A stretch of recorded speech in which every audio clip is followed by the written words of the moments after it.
الحمد لله نحمده ونستعينه ونستغفره ونؤمن به ونتوكل عليه ونعوذ بالله من شرور أنفسنا ومن سيئات أعمالنا من يهده الله فلا مضل له ومن يضلل فلا هادي له ونشهد أن لا إله إلا الله وحده لا شريك له ونشهد أن محمدا عبده ورسوله صلى الله تعالى عليه وعلى آله وأصحابه وبارك وسلم تسليما كثيرا كثيرا.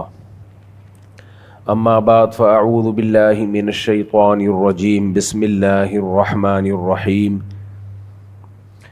يا أيها الذين آمنوا من يرتد منكم عن دينه فسوف يأتي الله بقوم يحبهم ويحبونه أذلة على المؤمنين أعزة على الكافرين.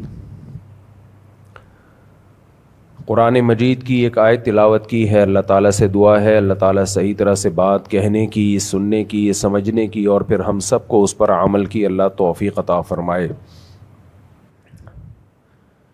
قرآن کی جو میں نے آیت پڑھی، یا ایھا الذین آمنوا، اے لوگو جو ایمان لائے ہو، من یرتد منکم عن دینہ، تم میں جو بھی اپنے دین سے پیچھے ہٹے گا، فسوف یأتی اللہ بقوم، تو اللہ ایسے لوگوں کو پیدا کرے گا، یحبہم، جو اللہ سے محبت کریں گے، ویحبونہ، جن سے اللہ محبت کرے گا اور وہ اللہ سے محبت کریں گے.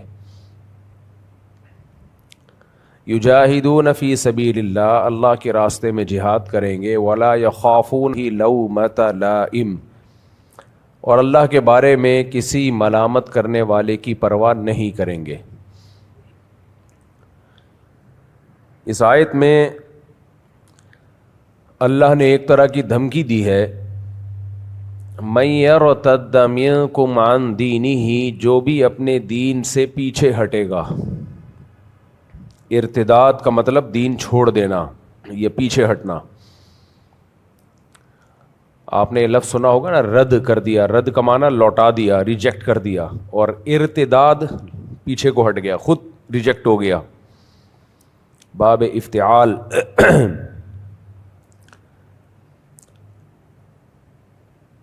تو جو بھی پیچھے ہٹے گا تو اللہ ایسے لوگوں کو پیدا کرے گا جو اللہ سے محبت کریں گے اور اللہ ان سے محبت کرے گا.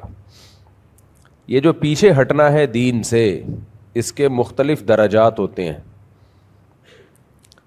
جب بھی ہم کہتے ہیں اپنی گاڑی تھوڑی سی پیچھے لے آؤ، پیچھے لانے کا ایک مطلب تو یہ ہوتا ہے آپ لانڈھی گئے ہوئے تھے، ریورس کرتے کرتے گھر پہ لا کے کھڑی کر دیا آپ نے، جہاں سے نکلے تھے وہیں آ کے کھڑے ہو گئے. ایک یہ ہوتا ہے کہ آپ نے 4 قدم پیچھے لے آئے، ایک اسٹاپ پیچھے لے آئے، لیکن اس کو کہا یہی جائے گا کہ پیچھے کو آنا. منزل ہماری سامنے ہو اور ہم ایک قدم بھی پیچھے کو آئیں تو دنیا میں اس سے بڑا کوئی بیوقوف نہیں ہوتا جس نے جانا کسی منزل کی طرف ہے اور وہ اس منزل کو فوکس کیے بغیر ریورس میں آ رہا ہے بلا ضرورت. ریورس وہاں گیئر مارا جاتا ہے، ریورس گیئر، جہاں انسان غلط ٹریک پہ چل پڑتا ہے. سیدھے ٹریک پہ آپ جا رہے تھے، چلتے چلتے چلتے راستہ بھول گئے تو پھر آپ تھوڑا ریورس آتے ہیں. لیکن سیدھے ٹریک پہ اگر جا رہے ہیں، موٹر وے پہ آپ کی لوکیشن آپ نے پشاور کی یا لاہور کی ڈالی ہوئی ہے اور آپ لکھا ہوا ہے کہ جی لاہور یا پشاور 80 کلومیٹر 100 کلومیٹر، اور آپ پیچھے آنا شروع ہو جائیں تو لوگ کہیں گے بھائی تم تو منزل ہی سے غافل ہو گئے ہو.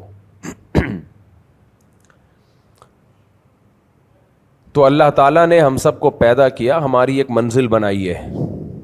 وہ منزل ہے ایمان اور اعمال صالحہ، یعنی عقیدہ بھی درست رکھیں اور اپنے عمل کو بھی درست رکھیں اور فوکس آخرت کو رکھیں.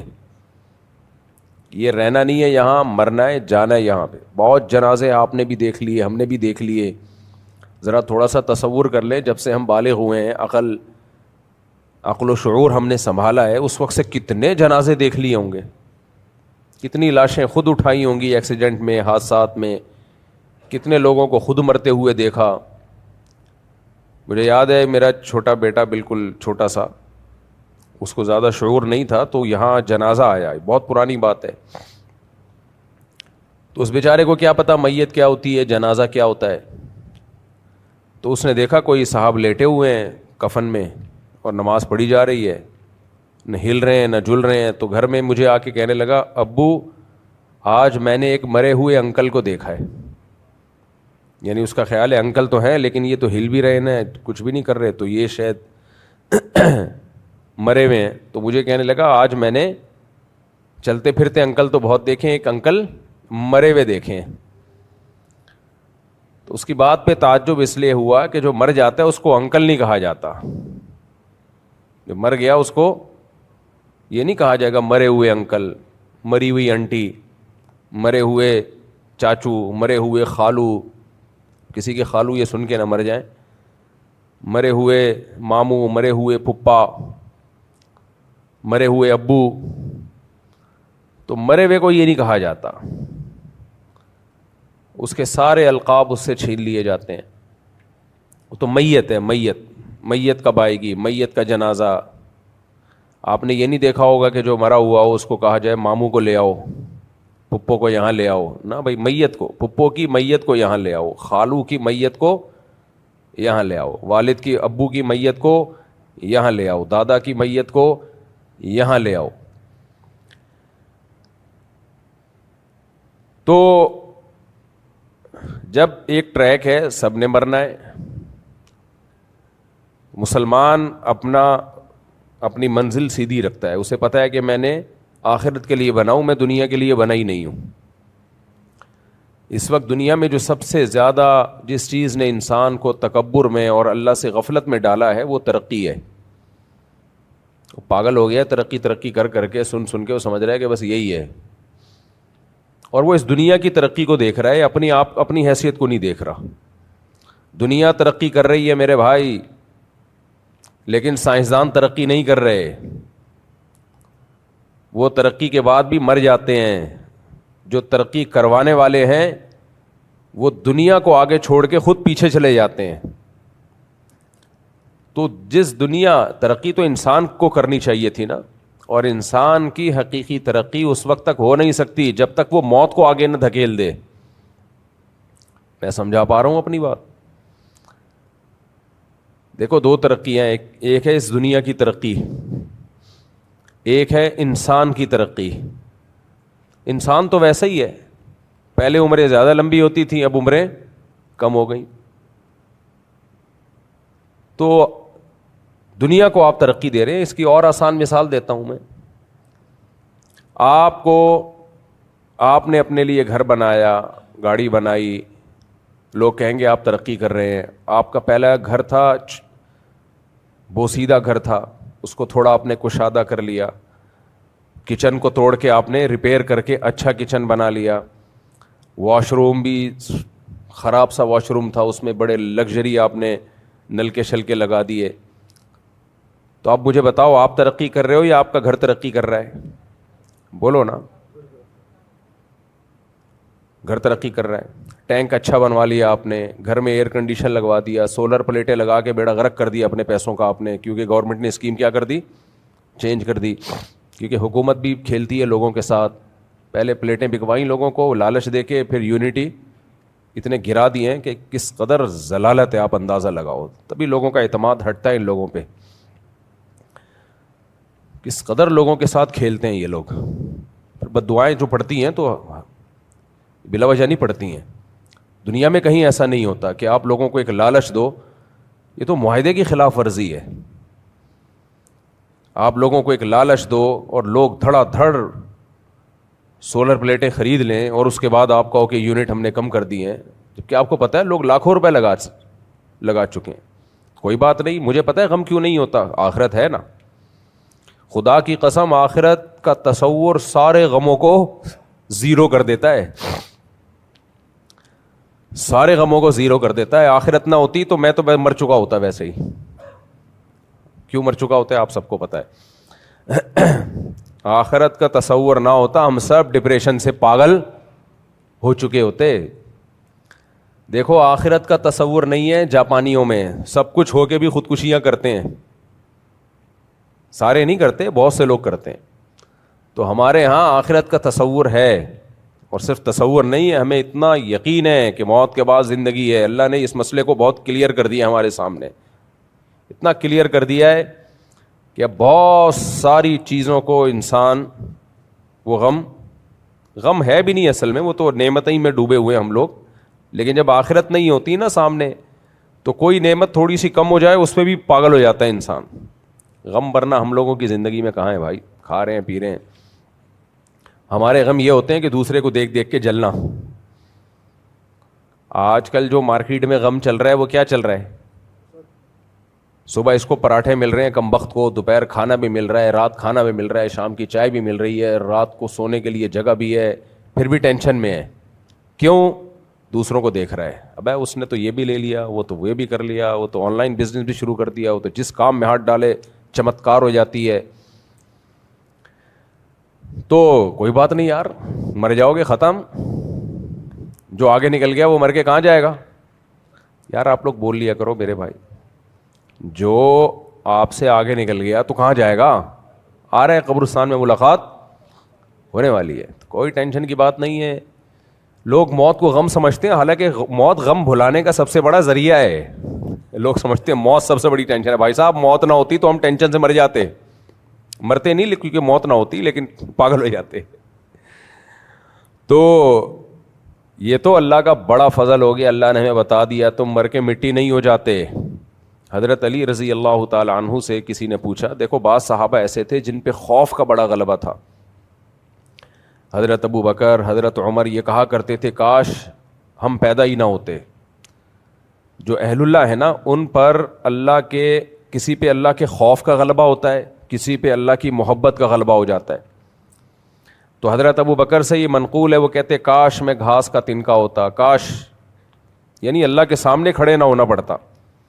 لیکن حضرت علی رضی اللہ تعالیٰ عنہ سے منقول ہے، وہ فرماتے اگر ہم پیدا نہ ہوتے تو ہم اللہ کو کیسے پہچانتے. تو ان پہ اللہ کی معرفت کا غلبہ تھا. ہم اگر نہ ہوتے، یعنی اللہ کی پہچان، اللہ سے تعلق، یہ اتنی بڑی لذت ہے کہ اچھا ہوا ہم پیدا ہو گئے.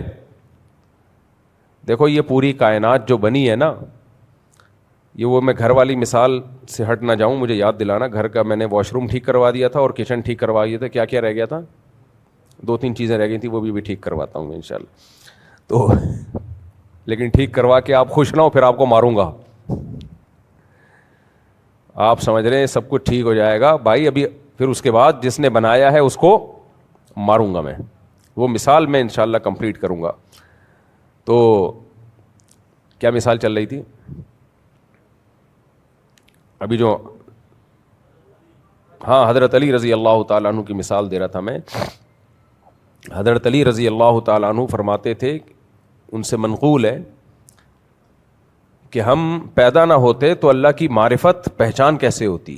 یہ بڑی زبردست بات کی ہے. آج دیکھو سائنسدان جب یہ تحقیق کرتے ہیں نا، ایک ویڈیو میں دیکھ رہا تھا کائنات کی وسعتوں کے بارے میں، مجھے یہ ویڈیوز بڑی اچھی لگتی ہیں. تو کتنی بڑی کائنات ہے اور کیسی کہکشائیں ہیں. تو ایک سائنٹسٹ نے کہا کہ اگر انسان نہ ہوتا تو یہ سب تو راز چھپے رہتے.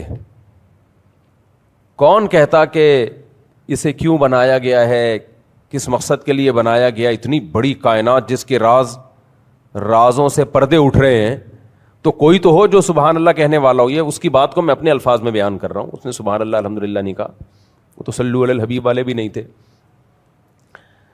تو کون ہوگا جو اس کائنات کو دیکھ کے اس کے رازوں کو فاش کرے گا اور اس کی گہرائیوں میں غوطے لگائے گا اور ہر روز کوئی نت نئی تحقیقات سامنے لائے گا.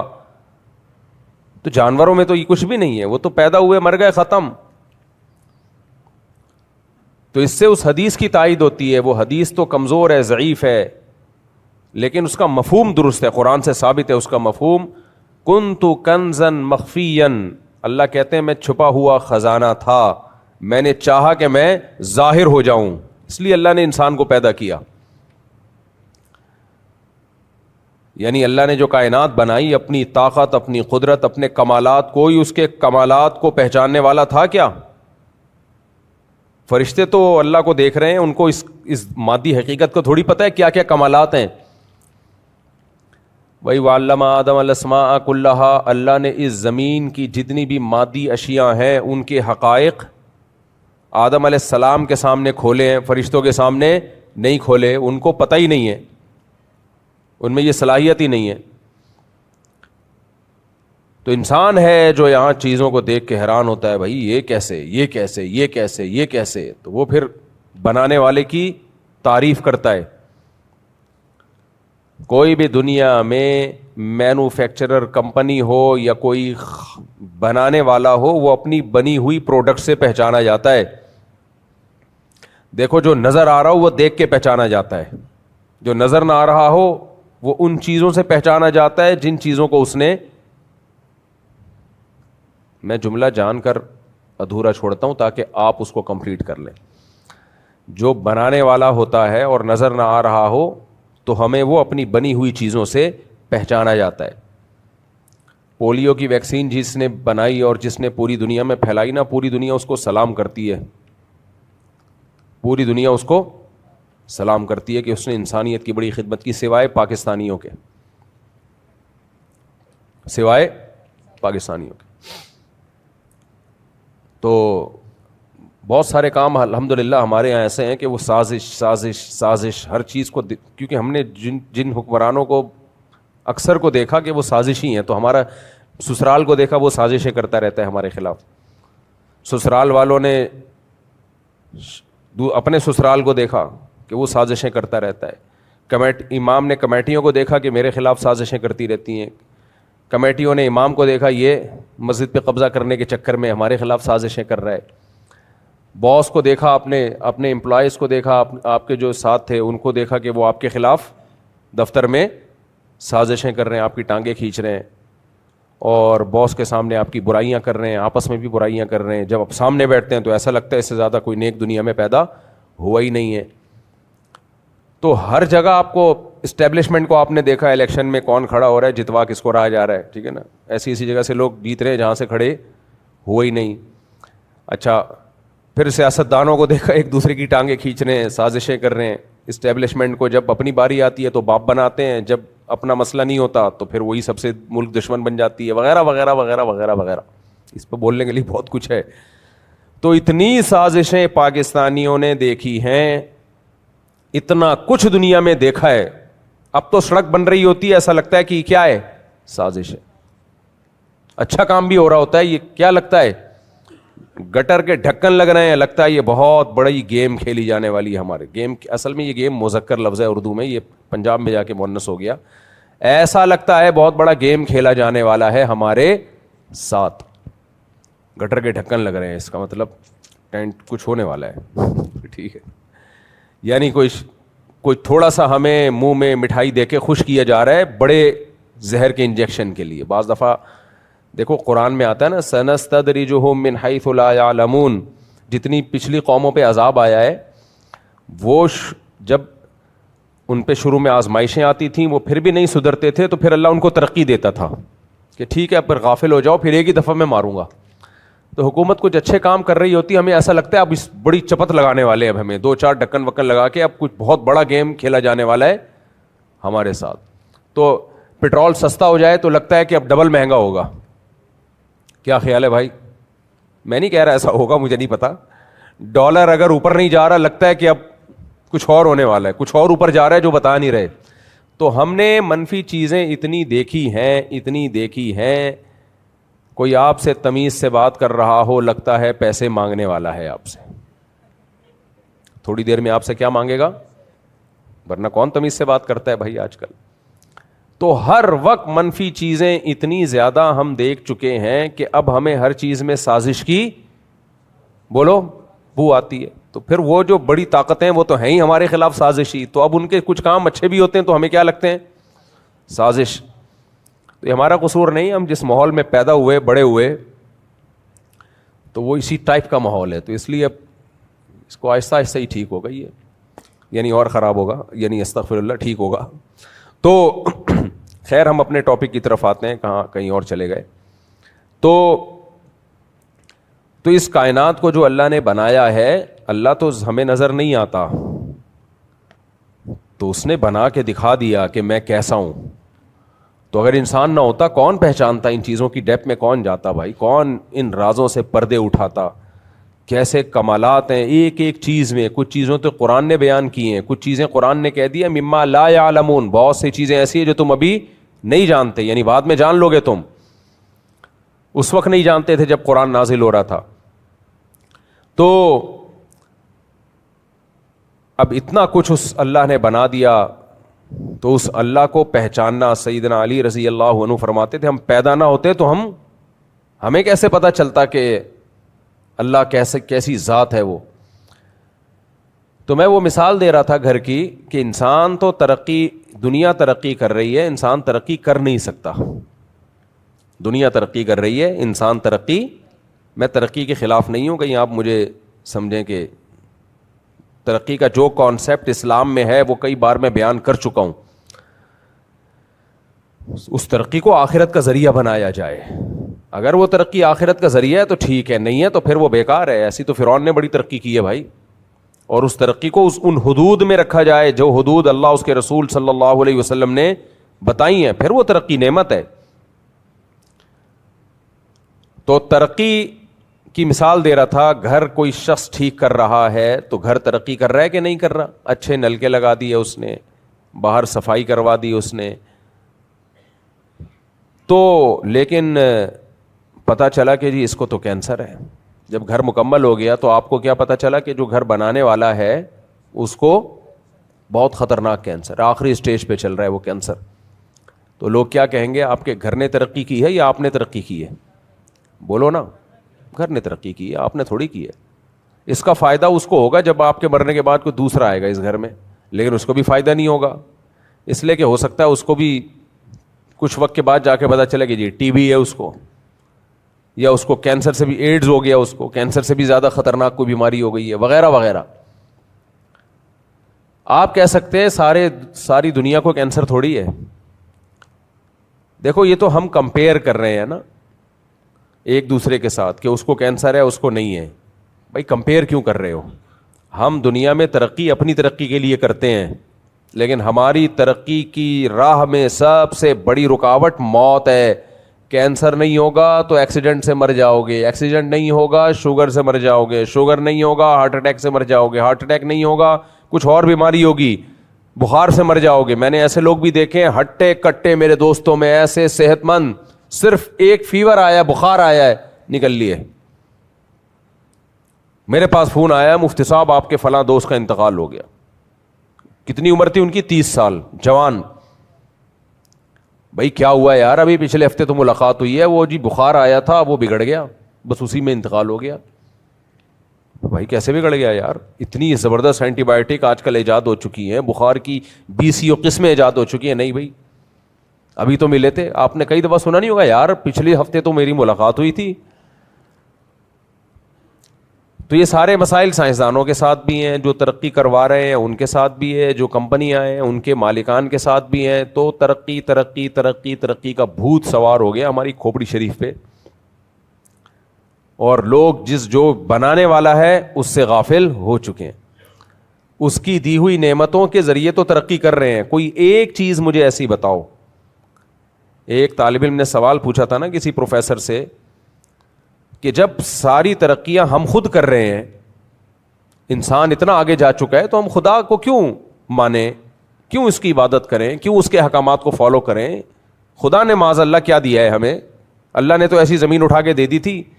آپ ہزاروں سال پرانی زمین کو دیکھیں تو کچرا کنڈی لگے گی میرا خیال ہے. کیا خیال ہے بھائی؟ کچھ بھی نہیں تھا. تو یہ تو سارا کام ہم نے کیا ہے. تو کتنی بڑی بھول ہوتی ہے انسان سے. آپ نے کیا کیا ہے بھائی؟ آپ نے کیا کیا اس میں؟ ہاتھ آپ کو اللہ نے دیے، یہ تو آپ نے نہیں بنائے. آنکھیں آپ کو اللہ نے دیں دیکھنے کے لیے، یہ تو آپ نے نہیں بنائے. سوچنے کے لیے دماغ کس نے دیا؟ بولو. دیا سوچنے کے لیے تھا، لیکن سوچنا آج کل اس سے جا نہیں رہا. تو سارے کام اللہ نے دیے، اور پھر اس ترقی کے لیے جتنے انسٹرومنٹ دنیا میں ہمیں چاہیے تھے وہ بھی سب اللہ کے پیدا کردہ ہیں. تو پھر تکبر کیسا بھائی؟ ساری چیزیں بھیک میں ملی ہوئی ہیں، اور اپنی اوقات یہ ہے کہ 2 وقت کی روٹی نہ ملے، ترقی گئی تیل لینے، 2 وقت کی روٹی نہ ملے سب برباد، بارشیں بند ہو جائیں، ساری دنیا کی ترقی ورلڈ ٹریڈ سینٹر کی طرح دھڑام سے زمین بوس ہو جائے، خالی ایک بارش رک جائے، وہ کیمیکل سے میزائل چھوڑ چھوڑ کے کچھ وقت تک برساتے رہیں گے، اس کے بعد بیڑا غرق۔ یہ جو آج کل بارشیں ہو رہی ہیں مارچ میں نے تو زندگی میں نہیں کبھی دیکھی بھائی، مارچ میں اتنی بارشیں ہیں، اپریل میں آپ نے کبھی دیکھی ہیں؟ مجھے نہیں یاد پڑتا اپریل میں کبھی ہم نے بارشیں دیکھی، چلو ایک آدھ چھینٹا میٹا ہو گیا، بادل گزر رہا تھا 2-4 چھینٹے مارتا ہوا چلا گیا، یہ تو پراپر بارشیں ہو رہی ہیں۔ اس سے پتہ چلتا ہے بھائی دنیا کا جو کلائمیٹ ہے وہ کیا ہو رہا ہے، اور ماہرین کی رپورٹ یہ ہے کہ دنیا کا جو ماحول چینج ہو رہا ہے نا، اس سے سب سے زیادہ متاثر پاکستان ہے، یہ ہم بھگتیں گے۔ یہ انہی ترقی یافتہ لوگوں کے کمالات ہیں، سمجھ رہے ہو؟ اپنے لیے تو انہوں نے بڑے الگ الگ اصول بنائے ہوئے ہیں، ہمارا بیڑا غرق کیا ہوا ہے۔ بارش تو اللہ کی نعمت ہے، لیکن پتہ نہیں جون جولائی میں اب کیا ہوگا، جو جولائی اگست میں کیا ہوگا اب تو۔ اور ہمارے لیے تو rain is the blessing of God but it is a source of trouble for the people of Karachi, یہی